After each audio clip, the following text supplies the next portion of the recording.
What's going on, guys? Today we're going to go over how Carry You by Martin Garrix was made. Let's get into the video. So Carry You was produced by Martin Garrix and Third Party, and it's featuring artists Oaks and Declan J. Donovan. In today's video, we're going to be deconstructing it so accurately that you might not even be able to tell the difference between my version and his. But I'll let you be the judge of that. Let's get into it. Let's start off with that lead synth sound that's the main part of the drop. This is a saw wave lead that I created inside of Serum. It starts off with 15 voices of unison and a little bit of detune in the A oscillator with an envelope shaped like this. These are the exact settings that I used. Next, I added oscillator B with an octave up, 16 voices of unison and a little bit more detune. I added the sub and noise oscillators, which sound like this. And I have the noise being routed to the filter. In the effects section, compression, delay, and reverb. And then we get this sound.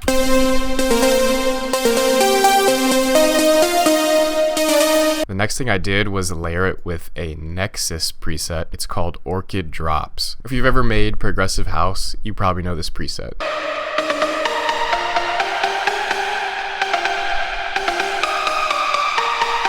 And then for good measure, because this is Martin Garrix that we're talking about, I added a string layer.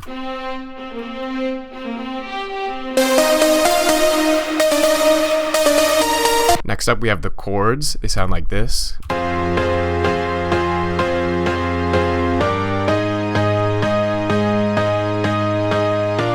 And that is a piano layer, Studio Grand preset, layered with a saw chord preset that sounds like this.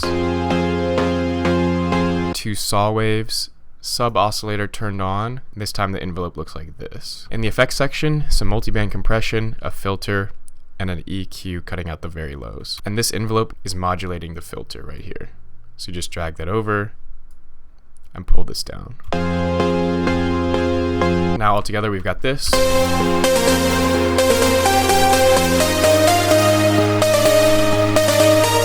Alright, let's move on to the bass.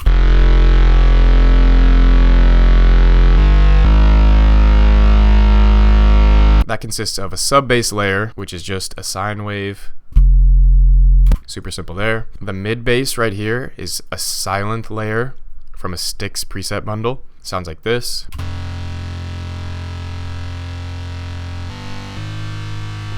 But with a little bit of fruity wave shaper and an EQ shaping it like this, we get this sound. Which is a lot more accurate to how it was in Martin Garrix's version. And then we have one more layer that sounds like this.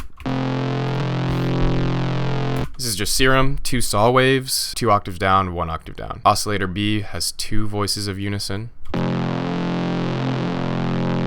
You want to make sure on your mid-bass layers that you're cutting out the sub frequencies so they don't clash with the sub bass. Now all together we've got this sound. We're really close right now, but it's not quite wet enough. I added 2 sends, a reverb send with a Valhalla Room on it,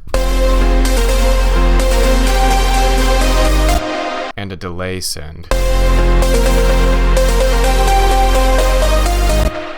And that's just fruity delay too.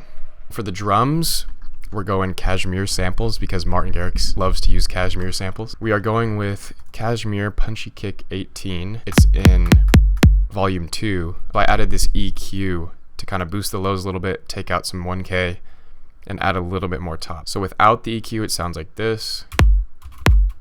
And then with, subtle, but it helps a lot. For additional drums, we've got Cashmere Open Hat 16. And this is a sample I found on Splice. It was just kind of the closest thing I could find.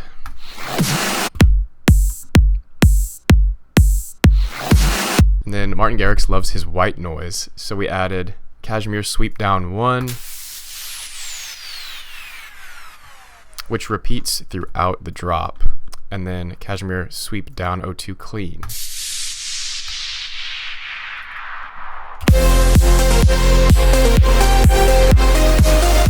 And then, I'm not even gonna lie, I don't know exactly where this is from.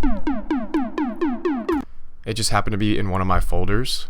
I did have to bring the pitch down to match the key of this song, but that's the only thing I had to do. It kind of just worked perfectly.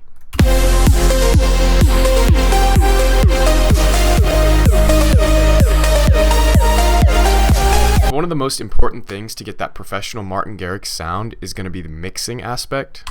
And I quickly want to go through how I have everything routed to get that sound. I have my mid basses and my chords and piano going to a chords and mid bass bus, which then goes to an all drop bus. I have all of my lead layers routed to a leads bus. Then I'm sending that to a lead reverb, a lead delay, and then to the all drop bus. So everything except the sub bass is going to this all drop bus, where I'm saturating them a little bit all together and then side chaining everything together. The reason the sub bass isn't going to that bus is because I want it to have a separate side chain.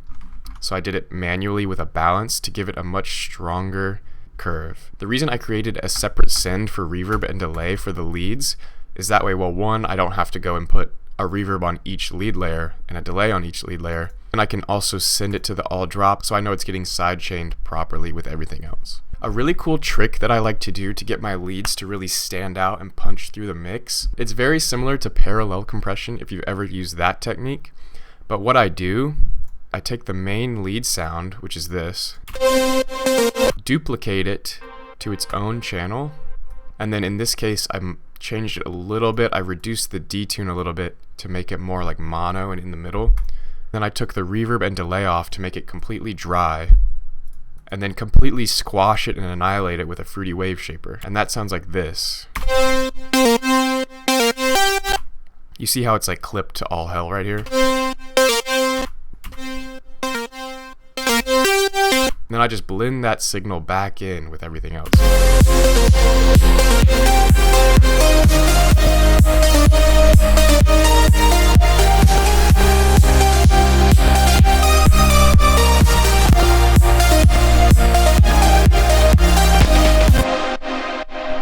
Isn't that insane? On the master bus, you all always want to know what's on there.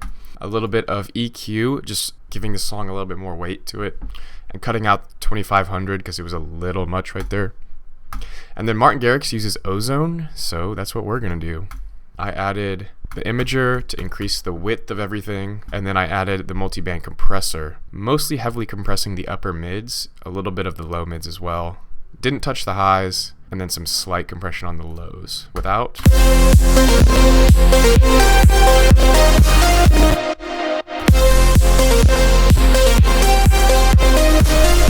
My CPU is on its last leg with the recording software going. So ignore those little clicks and stuff. Okay, now let's see if you can tell the difference between my version and Martin's version. I went ahead and bounced mine, dragged it into a new project. This one is the original. You can tell it's the original because it has the vocals in it. 2 is Martin Garrix's version, 1 is me. You can see that their gain matched the same level. So let's see if you can tell.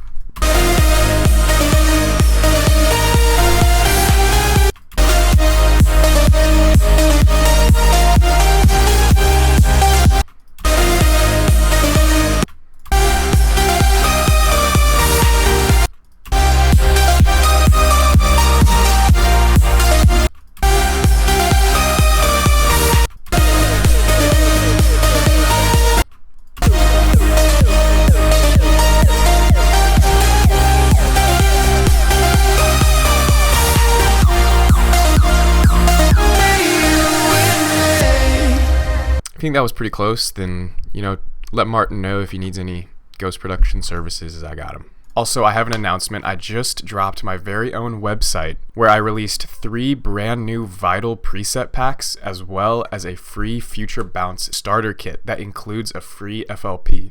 So if you want to support the channel and get some new Vital presets or just grab some free Future Bounce samples, head over to my website. Links will be down below. But thanks for watching. Hope you all learned something, and I'll see you all in the next video.